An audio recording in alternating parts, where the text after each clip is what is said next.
साथियों नमस्कार, मैं प्रमोद शर्मा चिड़ावा संस्कार क्लासेज में आपका स्वागत करता हूं। रीट लेवल सेकंड एसएसटी की पॉलिटिकल साइंस की जो क्लास आज ऑनलाइन आपको दी जा रही है, इस वैश्विक महामारी कोविड-19 की वजह से बहुत ज़्यादा जो अपनी तैयारी के अंदर जो बाधा पहुंची है, उस बाधा को कुछ दूर करने के लिए ऑनलाइन आपको पढ़ाने के लिए ये तैयारी हमने इसकी शुरू की है। ज़्यादा से ज़्यादा ऑनलाइन क्लासेज आप लें, ज़्यादा से ज़्यादा इस चैनल को आप सब्सक्राइब करें। कोई भी जो आपको समस्या आती है वो कमेंट के माध्यम से हमें अवगत कराएं, उसका पूर्णतः आपका समाधान किया जाएगा और आपको उस समस्या के बारे में पूर्ण तरीके से सरलीकरण के द्वारा उसे समझाया जाएगा। आज रीट लेवल सेकंड एसएसटी में पॉलिटिकल साइंस राजनीति विज्ञान में सबसे पहला टॉपिक जो हम शुरू कर रहे हैं वो कर रहे हैं संविधान की प्रस्तावना का।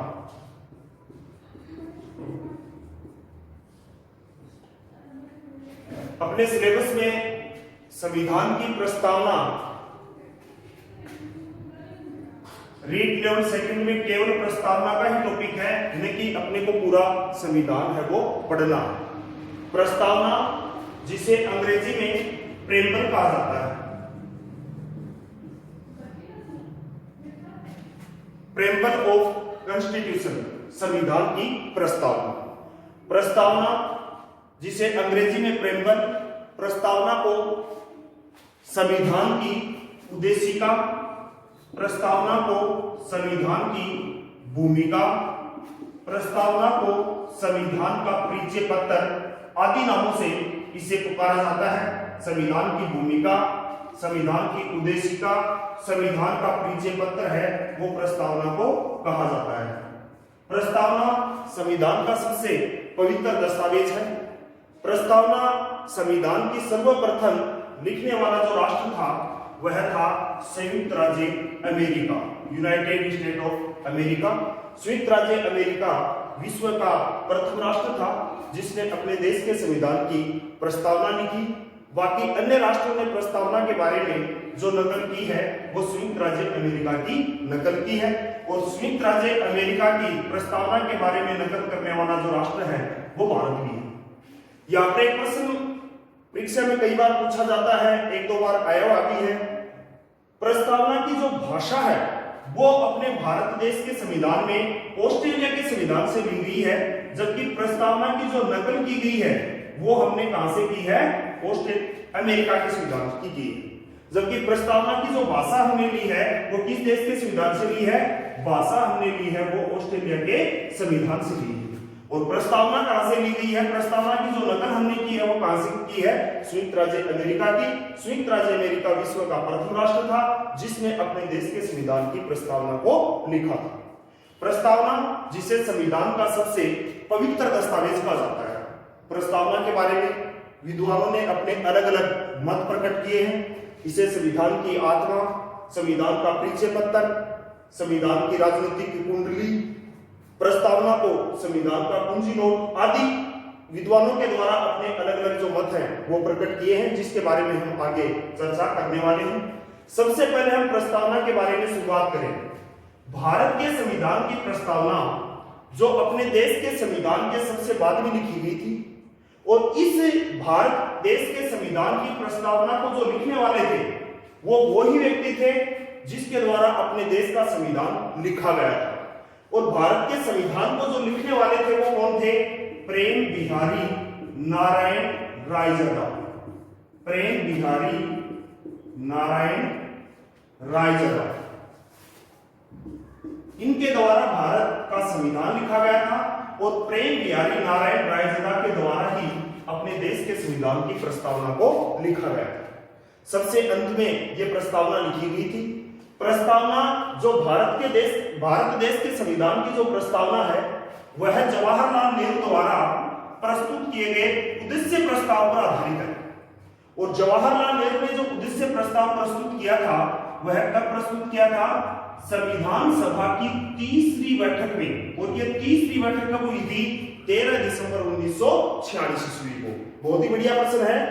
संविधान की प्रस्तावना किस पर आधारित है? उद्देश्य प्रस्ताव पर आधारित है। और ये उद्देश्य प्रस्ताव किसके द्वारा प्रस्तुत किया गया था? जवाहरलाल नेहरू के द्वारा प्रस्तुत किया गया था। किसके द्वारा प्रस्तुत किया गया था उद्देश्य प्रस्ताव? जवाहरलाल नेहरू द्वारा।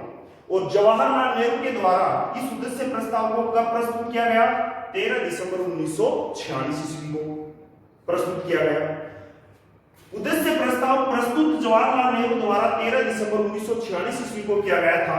लेकिन यह उद्देश्य प्रस्ताव जो स्वीकृत हुआ था, यह स्वीकृत हुआ था, वो कब हुआ था?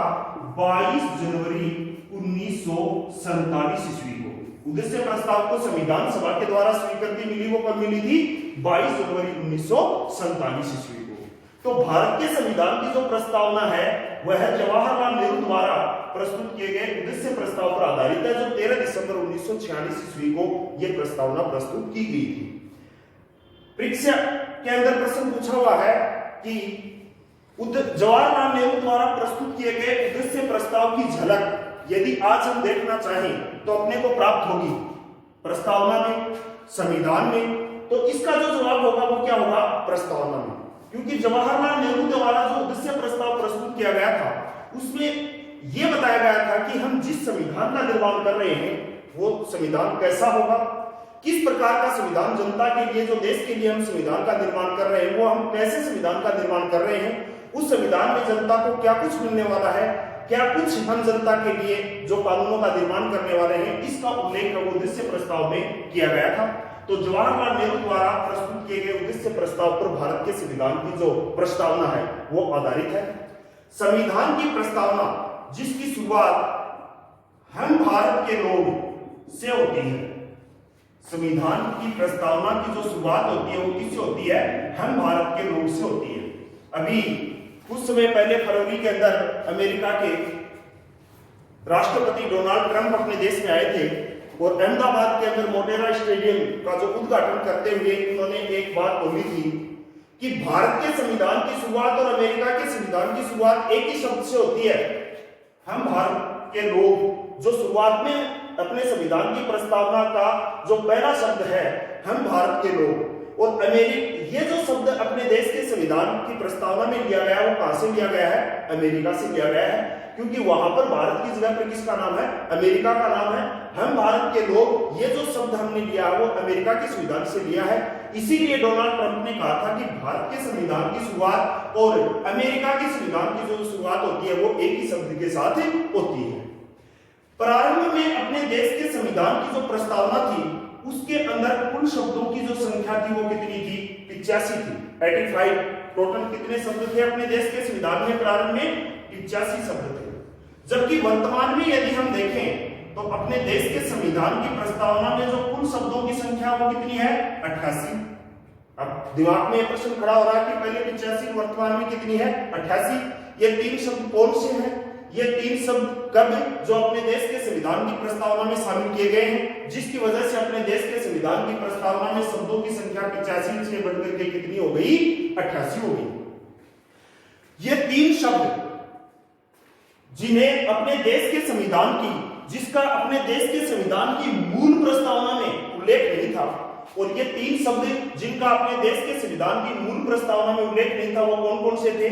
एक तो था समाजवाद, दूसरा कौन सा था?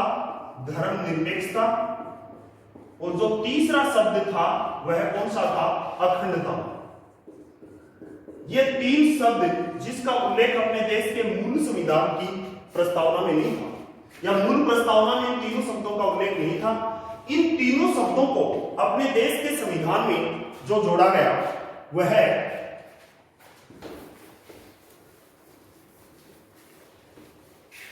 इन तीनों शब्दों को अपने देश के संविधान की प्रस्तावना में जो जोड़ा गया वह कब जोड़ा गया?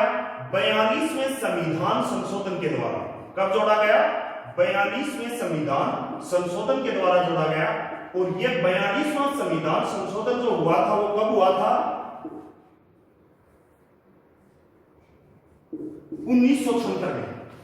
42वां संविधान संशोधन 1976 में समाजवाद, धर्मनिरपेक्षता और अखंडता, इस संविधान संशोधन के द्वारा 42वें संविधान संशोधन के द्वारा अपने देश के संविधान की प्रस्तावना में इन 3 शब्दों को जोड़ा गया, समाजवाद, धर्मनिरपेक्षता और अखंडता। आगे हम इन तीनों शब्दों की विस्तार से चर्चा करेंगे।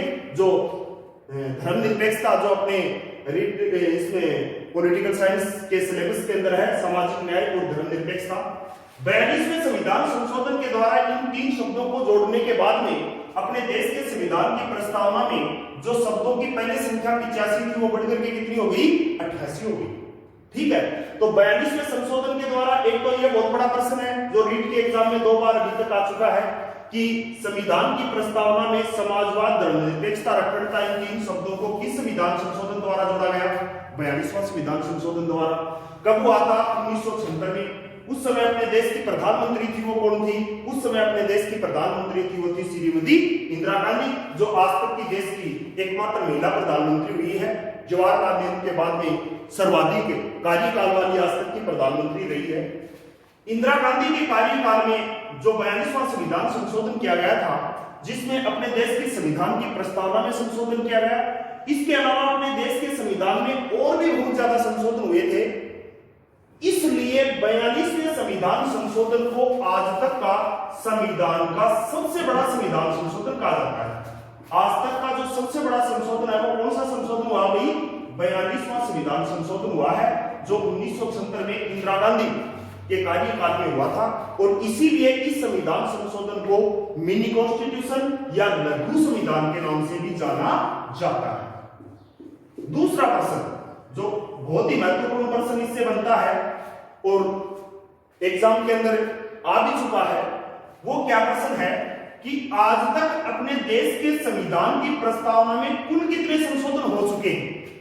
बात करें हम अपने संविधान की, तो अपने देश के संविधान में जो संशोधन हो चुके हैं और अपने देश के संविधान की प्रस्तावना में जो संशोधन हो चुके हैं, आज तक अपने देश के संविधान में जो संशोधन हो चुके हैं वो तो टोटल हो चुके हैं 105। जबकि अपने देश के संविधान की प्रस्तावना में जो संशोधन आज तक हुआ है वो मात्र एक संशोधन हुआ है, और वो मात्र एक संशोधन कौन सा हुआ है, 42वां संविधान संशोधन हुआ। आज तक कितनी बार अपने देश के संविधान की प्रस्तावना में संशोधन हो गया, मात्र एक बार, और वो कौन सा संशोधन है, 42वां संविधान संशोधन है। और इस संविधान संशोधन के माध्यम से किन शब्दों को अपने देश के संविधान की प्रस्तावना में जोड़ा गया, समाजवाद, धर्मनिरपेक्षता और अखंडता, इन 3 शब्दों को जोड़ा गया। इस प्रकार वर्तमान में अपने देश के संविधान की प्रस्तावना में जो कुल शब्दों की संख्या वो कितनी है, 88, जबकि मूल प्रस्तावना के अंदर जो शब्द थे उनकी संख्या कितनी थी, 85। बहुत ही बढ़िया प्रश्न है, 2 बार परीक्षा के अंदर ये पूछा जा चुका है और आगे भी इसके आने की पूरी संभावना है।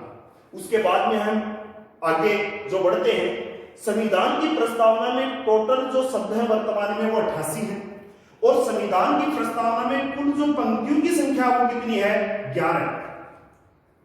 टोटल कुल कितनी पंक्ति है संविधान की प्रस्तावना में, 11 पंक्ति है। संविधान की प्रस्तावना में जिसकी शुरुआत हम भारत के लोग से होती है, तो कुल 11 पंक्तियों में जो पहली पंक्ति जिसकी शुरुआत होती है वो कहां से होती है, हम भारत के लोग। और इसका सीधा सीधा सा जो अर्थ है, जो अभी 2nd ग्रेड की शिक्षक भर्ती में प्रश्न पूछा गया कि इस हम भारत लोग शब्द का जो अर्थ है वो क्या है, हम भारत लोग, हम भारत के लोग, सॉरी, इसका सीधा सा जो अर्थ है वो क्या है कि अपने देश का जो संविधान है वो देश के लोगों से, भारत के लोगों से, भारत की जनता से शक्ति को क्या करता है, प्राप्त करता है। और ये हम भारत के लोग, ये जो शब्द है ये हमने किस देश के संविधान से लिया है, ये लिया है संयुक्त राज्य अमेरिका के संविधान से। तो एक तो अपने देश के संविधान की प्रस्तावना की शुरुआत होती है वो होती है हम भारत के लोग से, और इस हम भारत के लोग का जो अर्थ निकलता है वो क्या निकलता है कि अपने देश के संविधान को जो शक्ति प्राप्त होती है वो कहां से प्राप्त होती है, वही वो देश की जनता से, देश के लोगों से। देश की जनता के लिए संविधान की प्रस्तावना में लोग शब्द का प्रयोग किया गया है। इस शब्द का प्रयोग किया गया है लोग, और इस लोग का मतलब सीधा सा हो गया है देश की जनता। अपने देश के संविधान की प्रस्तावना में हम देखें तो अपने देश के संविधान की प्रस्तावना में अपने देश का जो भारत नाम है उसका 2 बार प्रयोग हुआ है। भारत शब्द का कितनी बार प्रयोग हुआ है, केवल 2 बार, प्रस्तावना के अंदर 2 ही बार। वैसे अपने देश के संविधान के अंदर देखा जाए तो अपना जो देश भारत है, इसका संविधान में जो नाम है, संविधान के अनुच्छेद 1 में भारत अर्थात इंडिया, हालांकि भारत को हिंदुस्तान के नाम से भी पुकारा जाता है, पहले इसको जम्बूद्वीप के नाम से भी पुकारा जाता था, इसे आर्यावर्त भी कहा जाता था, लेकिन बात अपने देश के संविधान की करें तो संविधान का जो अनुच्छेद 1 है वो क्या कहता है, भारत अर्थात इंडिया राज्यों का संघ होगा। यानी अपने देश के संविधान में अपने देश के लिए जिस नाम का प्रयोग हुआ, किसका प्रयोग हुआ है, भारत और इंडिया का केवल। और इस भारत शब्द का जो प्रयोग हुआ अपने देश के संविधान की प्रस्तावना में वो कितनी बार हुआ है, 2 बार।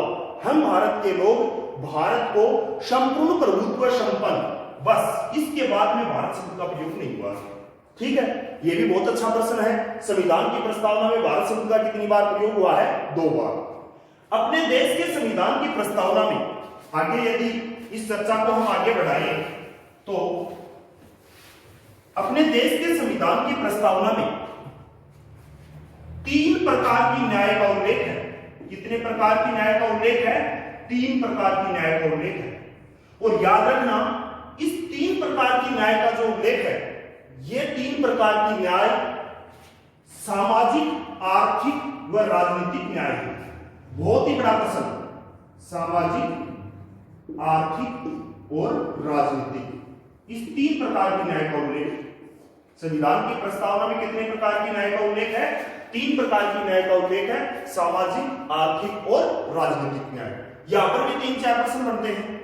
आरएस के एग्जाम में पूछा गया प्रश्न है, बहुत ही बड़ा प्रश्न। देश के संविधान में 3 प्रकार की न्याय का उल्लेख प्रस्तावना के अलावा कहां पर मिलता है?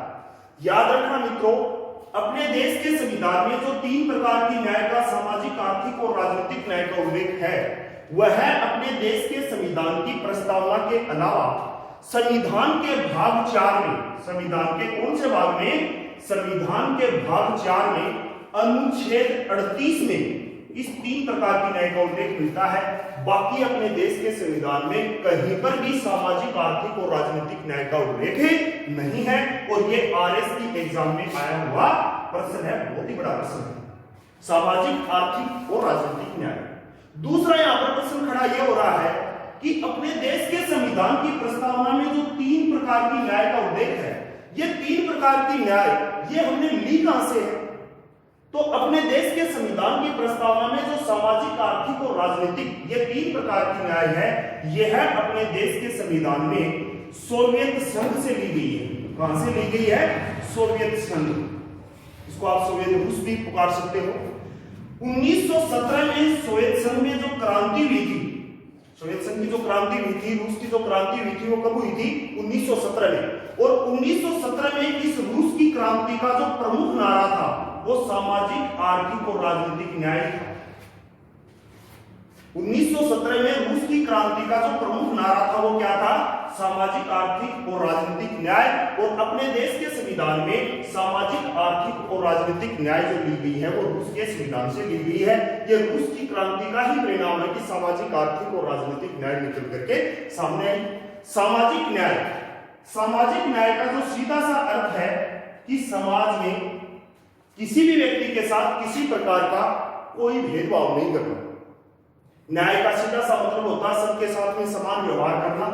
सामाजिक क्षेत्र में किसी भी व्यक्ति के साथ धर्म के आधार पर, जाति के आधार पर, लिंग के आधार पर, समुदाय के आधार पर, क्षेत्र व भाषा के आधार पर किसी भी व्यक्ति के साथ किसी प्रकार की असमानता का व्यवहार न करना ही क्या कहलाता है? सामाजिक न्याय।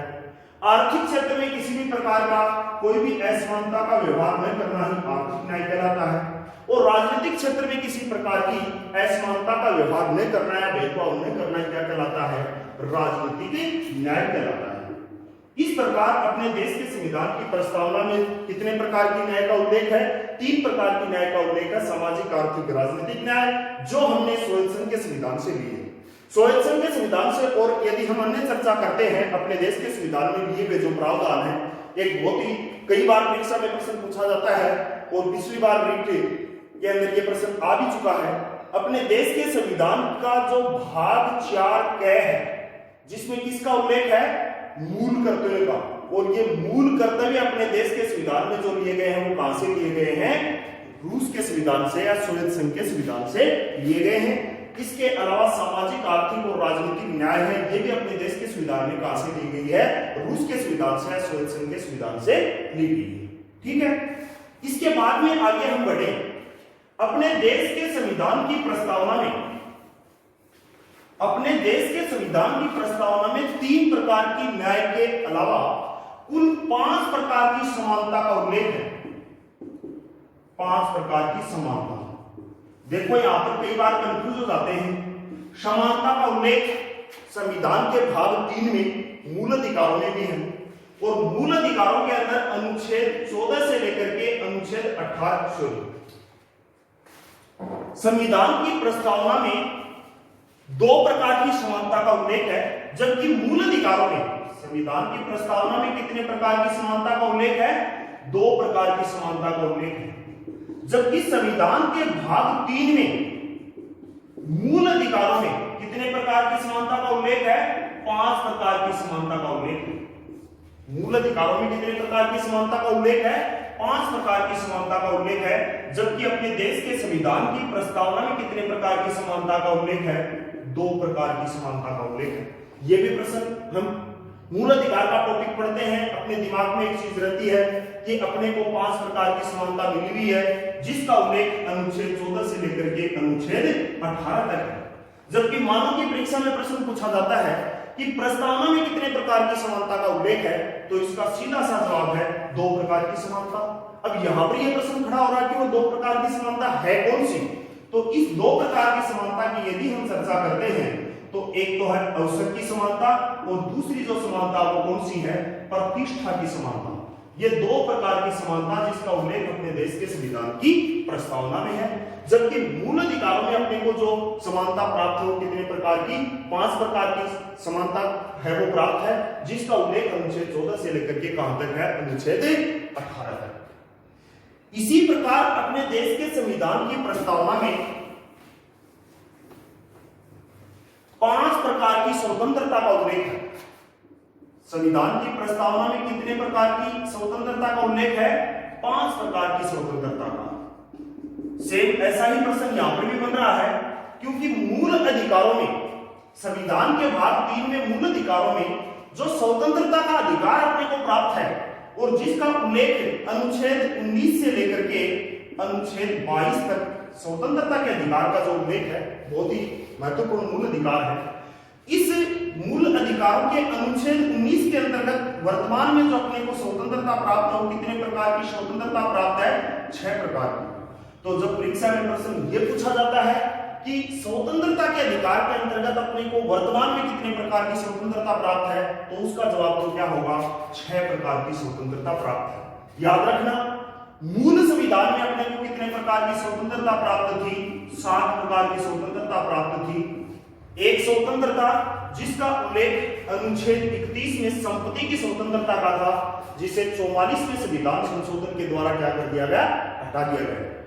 ठीक है, तो मूल अधिकारों में तो अनुच्छेद 19 के अंतर्गत 6 प्रकार की स्वतंत्रता प्राप्त है, जबकि प्रस्तावना में अपने को 5 प्रकार की जो स्वतंत्रता है वो प्राप्त है। और वो जो 5 प्रकार की स्वतंत्रता, विश्वास, धर्म, उपासना, जो 5 प्रकार की स्वतंत्रता का उल्लेख अपने को प्रस्तावना में है, जबकि अनुच्छेद 19 के अंतर्गत जो अपने को जो स्वतंत्रता प्राप्त है मूल अधिकारों के अंतर्गत, वो कितने प्रकार की? 6 प्रकार की स्वतंत्रता का उल्लेख है। इसी प्रकार तो प्रस्तावना में जो 5 प्रकार की स्वतंत्रता का जिक्र जो हम अभी कर रहे थे, चर्चा जो हम कर रहे थे, प्रस्तावना में जो अपने को स्वतंत्रता प्राप्त हो कितने प्रकार की? 5 प्रकार की। समानता कितने प्रकार की? 2 प्रकार की। और न्याय कितने प्रकार की अपने को प्राप्त है? 3 प्रकार की न्याय है, वो अपने को अपने देश के संविधान की प्रस्तावना में प्राप्त है। इसके बाद में हम चर्चा करें अपने देश के संविधान की जो प्रस्तावना है, इस देश के संविधान की प्रस्तावना के यदि प्रमुख तत्वों की यदि हम बात करें तो इसके 4 प्रमुख मूल तत्व हैं। कितने प्रमुख मूल तत्व हैं? 4। यानी किसी भी देश के संविधान का जो मूल्यांकन करने के लिए किसी भी देश के संविधान की प्रस्तावना को पढ़ने से उस देश के संविधान के बारे में अपने को जानकारी प्राप्त हो जाती है कि उस देश का संविधान है वो कैसा संविधान है। इसीलिए प्रस्तावना को संविधान का परिचय पत्र जो एक प्रमुख विद्वान ए पालकीवाल द्वारा कहा गया है, एन ए पालकीवाल द्वारा, ठाकुरदास भार्गव जिन्होंने प्रस्तावना के महत्व पर चर्चा करते हुए इन्हें संविधान की आत्मा कहा है। अपने एक बहुत ही बढ़िया प्रश्न है, सर्वोच्च न्यायालय के पूर्व मुख्य न्यायाधीश मोहम्मद हिदायतुल्लाह ने भी संविधान की प्रस्तावना को संविधान की आत्मा कहा है। प्रश्न परीक्षा में पूछा जा सकता है, सर्वोच्च न्यायालय के किस पूर्व मुख्य न्यायाधीश ने प्रस्तावना को संविधान की आत्मा कहा है? तो उसका जवाब होगा, वो क्या होगा? एम हिदायतुल्लाह, जिसका पूरा नाम है मोहम्मद हिदायतुल्लाह। ये वही मोहम्मद हिदायतुल्लाह है जो अपने देश के कार्यवाहक राष्ट्रपति भी रह चुके हैं और सर्वोच्च न्यायालय के पूर्व मुख्य न्यायाधीश है। इसी प्रकार जवाहरलाल नेहरू के द्वारा भी प्रस्तावना को संविधान की आत्मा कहा गया है। ठाकुरदास भार्गव ने भी संविधान की प्रस्तावना को क्या कहा है? ठाकुरदास भार्गव ने भी प्रस्तावना को संविधान की आत्मा व संविधान का प्रमुख आभूषण व दस्तावेज कहा है। प्रस्तावना को संविधान की आत्मा कहा जाता है। एक प्रश्न यहां पर कंफ्यूज करने वाला थोड़ा है, संविधान का जो अनुच्छेद 32 है और अनुच्छेद 32 का उल्लेख संविधान के भाग 3 में मूल अधिकारों में है और मूल अधिकारों में अनुच्छेद 32 में किस चीज का उल्लेख है? संवैधानिक उपचारों का अधिकार। और इस संवैधानिक उपचारों के अधिकार को यानी अनुच्छेद 32 को अपने देश के संविधान के जनक डॉक्टर भीमराव अंबेडकर ने इन्हें संविधान की हृदय व आत्मा कहा।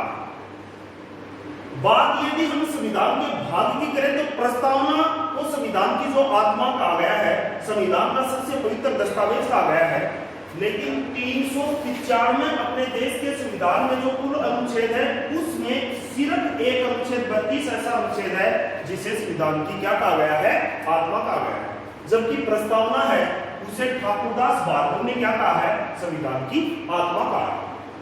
अपने देश की संविधान की प्रस्तावना जो जवाहरलाल नेहरू के उद्देश्य प्रस्ताव पर आधारित है और अपने देश के संविधान की प्रस्तावना के अंदर जो उद्देश्य प्रस्ताव में प्रस्तुत किए गए उनके जो सारांश है उसको शामिल जो अपने देश के संविधान की प्रस्तावना में उसे किया गया है, जिसे अलग अलग प्रस्तावना के बारे में विद्वानों ने अपने अलग अलग मत प्रकट किए, जिसके बारे में अभी हम चर्चा कर रहे हैं। के एम मुंशी, जिसका पूरा नाम कन्हैयालाल माणिकलाल मुंशी है, प्रारूप समिति के भी ये सदस्य थे। कांग्रेस के एकमात्र सदस्य जो प्रारूप समिति के सदस्य थे, 7 सदस्यों में जो प्रारूप या जैसे जो अंग्रेजी में ड्राफ्ट कमेटी बोलते हैं, जिसके अध्यक्ष डॉक्टर भीमराव अम्बेडकर थे और उसका गठन जो 29 अगस्त 1947 ईस्वी को किया गया था, उसमें कांग्रेस के एकमात्र सदस्य के एम मुंशी थे, प्रारूप समिति के जो सदस्य थे। के एम मुंशी ने संविधान की प्रस्तावना को राजनीतिक कुंडली कहा है। क्या कहा है? राजनीतिक कुंडली। ठाकुरदास भार्गव ने प्रस्तावना को संविधान की आत्मा कहा है, संविधान का आभूषण कहा है। जवाहरलाल नेहरू ने संविधान की आत्मा कहा है। सर्वोच्च न्यायालय के पूर्व मुख्य न्यायाधीश मोहम्मद हिदायतुल्लाह ने प्रस्तावना को संविधान की आत्मा कहा है। एन ए पालकीवाल ने प्रस्तावना के महत्व के बारे में चर्चा करते हुए एन के पालकीवाल ने प्रस्तावना को संविधान का परिचय पत्र कहा है। प्रस्तावना को संविधान का क्या कहा है? परिचय पत्र कहा।